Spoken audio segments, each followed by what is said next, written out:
മുൻ ചിത്രങ്ങളുടെ പേരിൽ പൃഥ്വിരാജിന് നോട്ടീസ് നൽകി ആദായ നികുതി വകുപ്പ്. സിനിമകളുടെ പ്രതിഫലത്തിൽ വ്യക്തത തേടി. വൈശാഖ് കോമാട്ടിൽ ഈ വാർത്തയുടെ വിവരങ്ങൾ നൽകും. വൈശാഖ്, എമ്പുരാൻ വിവാദം ഇപ്പോൾ എത്തി നിൽക്കുന്നത് പൃഥ്വിരാജിന് ആദായ നികുതി വകുപ്പ് നോട്ടീസ് നൽകിയതിലൂടെയാണല്ലേ? എന്താണ് വിവരങ്ങൾ?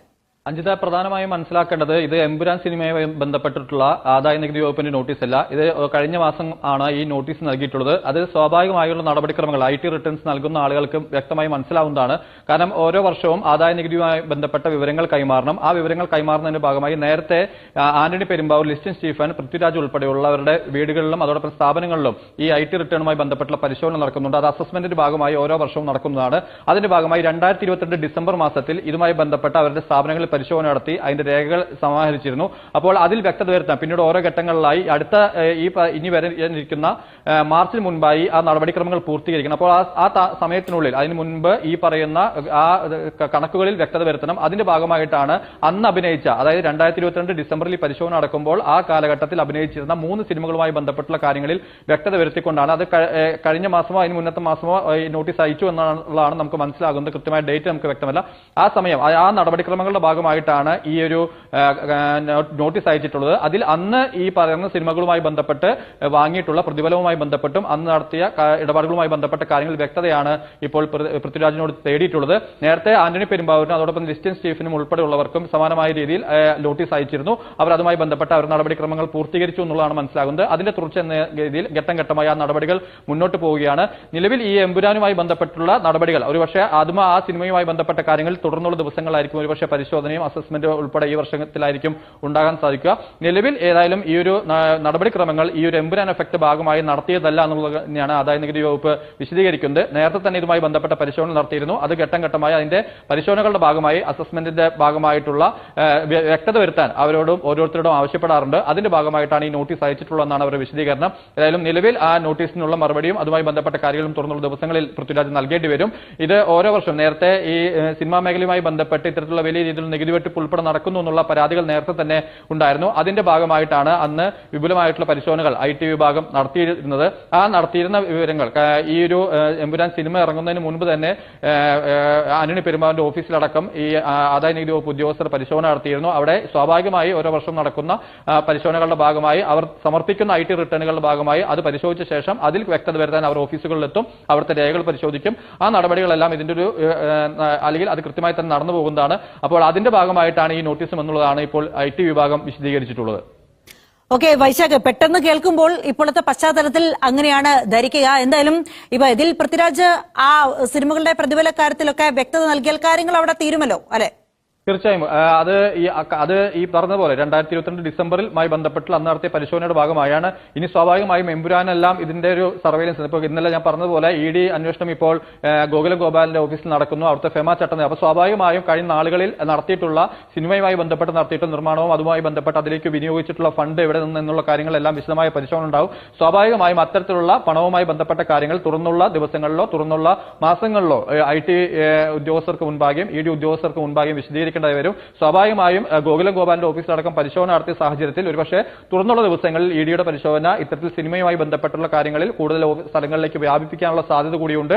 അത് ഈ പറയുന്ന സാധാരണഗതിയിൽ നടക്കുന്ന നടപടിക്രമങ്ങളുണ്ട്. പക്ഷേ അതിനേക്കാൾ കൂടുതൽ ഊർജിതമായി ഇപ്പോൾ ഈ വിവാദങ്ങളുടെ പശ്ചാത്തലത്തിൽ അതിന് കൂടുതൽ പ്രാധാന്യം ലഭിക്കുന്നുള്ളത് തന്നെയാണ്. അപ്പോൾ സ്വാഭാവികമായും അത് ഏതെങ്കിലും തരത്തിലുള്ള ക്രമക്കേടുകളോ മറ്റോ കണ്ടെത്തുകയാണെങ്കിൽ അതിനനുസരിച്ചുള്ള തുടർ നടപടികളും ഉണ്ടാകും. അതായത് തുടർന്നുള്ള മാസങ്ങളിൽ എമ്പുരാനുമായി ബന്ധപ്പെട്ടുള്ള എമ്പുരാന്റെ സിനിമയുമായി ബന്ധപ്പെട്ടുള്ള കാര്യങ്ങൾ പരിശോധിക്കപ്പെടുക തുടർന്നുള്ള മാസങ്ങളിലായിരിക്കും. ഈ വർഷത്തിന്റെ അല്ലെങ്കിൽ IT റിട്ടേണുമായി ബന്ധപ്പെട്ടുള്ള കാര്യങ്ങളായിരിക്കും. എന്തായാലും തുറന്നുള്ള ദിവസങ്ങളിൽ ഇതുമായി ബന്ധപ്പെട്ട പരിശോധനകൾ ഈ പറയുന്ന സിനിമയുമായി ബന്ധപ്പെട്ട് നിൽക്കുന്ന ആളുകൾ നേരിടേണ്ടി വരുമെന്നുള്ളത് തീർച്ചയാണ്. ആ നടപടിക്രമങ്ങൾ വിവിധ ഏജൻസികളുടെ ഭാഗത്ത് നടക്കുന്നുണ്ട്. അത് സാധാരണഗതിയിൽ നടക്കുന്ന പ്രൊസീജിയറിന്റെ ഭാഗമായിട്ടുണ്ട്. പക്ഷേ ഈ ഒരു വിവാദത്തിന്റെ പശ്ചാത്തലത്തിൽ അതിന് കുറച്ചുകൂടി ഡെപ്തിലുള്ള പരിശോധനകൾ ഉണ്ടാകുമെന്നാണ് നമ്മൾ മനസ്സിലാക്കുന്നത്. ഓക്കെ, അപ്പൊ 2022 ഡിസംബറിൽ നടത്തിയ പരിശോധനകളുമായി ബന്ധപ്പെട്ടാണ് നോട്ടീസ്. അതിൽ ഇതുവരെ ഒരു വ്യക്തത നൽകാത്ത സാഹചര്യത്തിലായിരിക്കില്ലേ വീണ്ടും നോട്ടീസ് നൽകിയത്? ഇതിപ്പോ നേരത്തെ വൈശാഖ് പറഞ്ഞത് 1 മാസം മുൻപ് നോട്ടീസ് നൽകിയെന്നല്ലേ? തീർച്ചയായും. അതായത് ഈ പറയുന്ന പരിശോധനകളുടെ ഭാഗമായി ഘട്ടം ഘട്ടം, അതായത് കുറെ സ്ഥലങ്ങളിൽ, അതായത് ഈ IT റിട്ടേണുമായി ബന്ധപ്പെട്ടിട്ടുള്ള പല സ്ഥാപനങ്ങളിൽ നിന്നും പരിശോധന നടത്തിയിട്ടുണ്ട്. നേരത്തെ പറഞ്ഞ പോലെ ആന്റണി പെരുമ്പാവൂരിന്റെ ഓഫീസിലും ലിസ്റ്റിംഗ് ചീഫിന്റെ ഓഫീസുകളിലെല്ലാം അന്ന് പരിശോധന നടത്തിയിരുന്നു. അന്ന് അവിടെ നിന്നും സമാഹരിക്കുന്ന രേഖകൾ, ഇവർ നൽകിയിരിക്കുന്ന IT റിട്ടേണുകൾ, അതിൽ ചില സമയങ്ങളിൽ പൊരുത്തക്കേടുകൾ ഉണ്ടാകും. അത് പിന്നീട് ഇവരിൽ നിന്നും രേഖകൾ ആവശ്യപ്പെട്ട് അത് ക്രോഡീകരിക്കുകയാണ് ചെയ്യുക. അതിനുശേഷം ഏതെങ്കിലും തരത്തിലുള്ള ഈ ആദായ നികുതി വെട്ടിപ്പോ മറ്റോ കണ്ടെത്തുകയാണെങ്കിൽ അതിന് പിഴ ഈടാക്കും. അങ്ങനെയാണ് ഈ നടപടിക്രമങ്ങൾ മുന്നോട്ട് പോകുന്നത്. ആ നടപടിക്രമങ്ങളുടെ ഭാഗമായി ഈ പറയുന്ന ചില പൊരുത്തക്കേടുകൾ കണ്ടെത്തിയപ്പോൾ അന്ന് ഇതുമായി ബന്ധപ്പെട്ട് നൽകിയിരിക്കുന്നത്, ഒരുപക്ഷെ കണക്കുകൾ കാണിച്ചിരിക്കുന്നത് ഇത്തരത്തിൽ ലഭിച്ച പ്രതിഫലം എന്ന രീതിയിലായിരിക്കും ഒരുപക്ഷെ ആ കണക്കുകളിൽ വ്യക്തത വരുത്തിയിട്ടുണ്ടാവുക. അപ്പോൾ സ്വാഭാവികമായും അതിൽ കൂടുതൽ വ്യക്തത വരുത്താൻ, എത്ര രൂപയാണ് വാങ്ങിയത് ഉൾപ്പെടെയുള്ള കാര്യങ്ങളിൽ വ്യക്തമാക്കണമെന്ന് ആവശ്യപ്പെട്ടുകൊണ്ടാണ് ഇപ്പോൾ നോട്ടീസ് നൽകിയിട്ടുള്ളതെന്നാണ് നമുക്ക് മനസ്സിലാകുന്നത്. അപ്പോൾ ആ നടപടിക്രമങ്ങളുടെ ഭാഗമായിട്ടാണ് ഈ ഇപ്പോൾ നോട്ടീസ് എത്തിയിട്ടുള്ളത്. അതിൽ വിശദീകരണം നൽകേണ്ടി വരും. ആ വിശദീകരണം തൃപ്തികരമല്ലെങ്കിൽ അത് പിന്നീട് പിഴയോ മറ്റു നടപടികളിലേക്കോ പോവുകയാണ് സാധാരണ ചെയ്യുന്നത്. അപ്പോൾ അത് കൂടുതൽ വിശദമായ പരിശോധനകൾക്ക് ശേഷമായിരിക്കും അതിൽ IT വിഭാഗം വ്യക്തത വരുത്തുക. ഓരോ വർഷവും സമാനമായ രീതിയിൽ വലിയ രീതിയിലുള്ള സിനിമ നിർമ്മാണം, ഇപ്പോൾ പൃഥ്വിരാജിന്റെ കാര്യമാണെങ്കിൽ സിനിമയിൽ അഭിനയിക്കുന്നുണ്ട്, ഒപ്പം നിർമ്മാണം ഉൾപ്പെടെയുള്ള കാര്യങ്ങൾ പങ്കാളികളുണ്ട്, വിതരണം, അങ്ങനെ പലതരത്തിലുള്ള ധനവിനിയോഗം നടക്കുന്നുണ്ട്. അപ്പോൾ സ്വാഭാവികമായും IT റിട്ടേൺ ഫയൽ ചെയ്യുമ്പോൾ ഇതിൽ ഓരോ വർഷവും നടത്തിയിട്ടുള്ള സാമ്പത്തിക ഇടപാടുകൾ, അതിൽ പരിശോധനകൾ, അത് വിവിധ ഏജൻസികൾ തന്നെ നടക്കുന്നുണ്ട്. IT വിഭാഗം പരിശോധന നടത്തുമ്പോൾ അതായത് ഏതെങ്കിലും തരത്തിലുള്ള മിസ്അപ്രോപ്രിയേഷൻ അതിലുണ്ടോ എന്നുള്ള കാര്യങ്ങൾ പരിശോധിക്കും. അത് പിന്നീട് അതിനപ്പുറത്തേക്കുള്ള ഏജൻസികൾക്ക് പോകണമെങ്കിൽ ആ ഏജൻസികൾ പിന്നീട് അതിന്റെ ഭാഗമായി പോകും. GST വകുപ്പ് ഇത്തരത്തിൽ പരിശോധന നടക്കുന്നുണ്ട്. അപ്പോൾ ആ പരിശോധനകൾ എല്ലാ വർഷവും ഇതിന്റെ ഭാഗമായി തന്നെ നടക്കുന്നുണ്ട്. പ്രത്യേകിച്ചും ഇപ്പോൾ ഇത്തരത്തിൽ വലിയ കോടികൾ മുടക്കിക്കൊണ്ടുള്ള വലിയ ഇൻവെസ്റ്റ്മെന്റ് ഉള്ള ഒരു എമ്പുരാൻ ഉൾപ്പെടെയുള്ള പടം അതിന്റെ ഭാഗമാകുമ്പോൾ സ്വാഭാവികമായും അതിന്റെ സാമ്പത്തിക സ്രോതസ്സുകളിലേക്കും അന്വേഷണം വരുന്നുണ്ട്. അപ്പോൾ അതിന്റെ കൂടി വിവരങ്ങൾ തുറന്നുള്ള മാസങ്ങളിൽ, തുറന്നുള്ള പരിശോധനകളിൽ പൃഥ്വിരാജും അതോടൊപ്പം തന്നെ അതുമായി ബന്ധപ്പെട്ട് നിൽക്കുന്ന ആന്റണി പെരുമ്പാവൂർ ഉൾപ്പെടെയുള്ള ആളുകൾ നൽകേണ്ടി വരുമെന്നുള്ള തീർച്ചയാണ്. ആ നടപടികളും തുറന്നുള്ള ദിവസങ്ങളിൽ തന്നെ, തുറന്നുള്ള മാസങ്ങളിൽ ഈ ഏജൻസികളുടെ ഭാഗത്തുനിന്നുണ്ടാകും. ശരി, പൃഥ്വിരാജിന് ആദായ നികുതി വകുപ്പിന്റെ നോട്ടീസ് 2022 ഡിസംബറിൽ നടത്തിയ പരിശോധനകളുമായി ബന്ധപ്പെട്ടാണ് നോട്ടീസ്. അന്ന് അഭിനയിച്ച സിനിമകളുടെ പ്രതിഫലവുമായി ബന്ധപ്പെട്ട വിവരങ്ങൾ ഹാജരാക്കണമെന്നാണ് നിർദ്ദേശം. കഴിഞ്ഞ മാസമാണ് നോട്ടീസ് അയച്ചത്, ഇപ്പോഴല്ല. എമ്പുരാൻ എഫക്ട് അല്ല എന്നാണ് ആദായ നികുതി വകുപ്പ് ഉദ്യോഗസ്ഥർ പറയുന്നത്. ഇപ്പോൾ ഒരു വശത്ത് ഗോകുലം ഗോപാലിന്റെ സ്ഥാപനങ്ങളിലും ഗോകുലം ഗോപാലിനെ ED ചോദ്യം ചെയ്യുകയും ചെയ്യുന്നു. ഇവിടെ പൃഥ്വിരാജിനെ ആദായ നികുതി വകുപ്പ് നോട്ടീസ് അയക്കുന്നു എന്ന് പറയുമ്പോൾ പെട്ടെന്ന് എല്ലാവരുടെയും മനസ്സിലേക്ക് കടന്നു വരിക എമ്പുരാൻ ഇഫക്ട് ആയിരിക്കും എന്നുള്ളതാണ്. പക്ഷേ ഇത് എമ്പുരാൻ ഇഫക്ട് അല്ല. എമ്പുരാൻ ഇറങ്ങുന്നതിന് മുൻപേ തന്നെ പൃഥ്വിരാജിന് നോട്ടീസ് നൽകിയിട്ടുണ്ട്. ആ കാര്യത്തിലാണ് സിനിമകളുടെ മുൻപത്തെ സിനിമകളുടെ പ്രതിഫല കാര്യത്തിൽ വ്യക്തത തേടിയിട്ടാണ് നോട്ടീസ് നൽകിയിരിക്കുന്നത്. വൈശാഖ് കോമാട്ടിലാണ് ഈ വാർത്തയുടെ വിവരങ്ങൾ നൽകിയത്. പൃഥ്വിരാജിന് ആദായ നികുതി വകുപ്പിന്റെ നോട്ടീസ്. കടുവ, ജനഗണമന, ഗോൾഡ് എന്നീ സിനിമകളുടെ പ്രതിഫലം സംബന്ധിച്ച കാര്യങ്ങൾ വിശദീകരിക്കണമെന്ന് ആദായ നികുതി വകുപ്പ്. ഈ സിനിമകളിൽ അഭിനേതാവെന്ന നിലയിൽ പൃഥ്വിരാജ് പ്രതിഫലം വാങ്ങിയിരുന്നില്ല.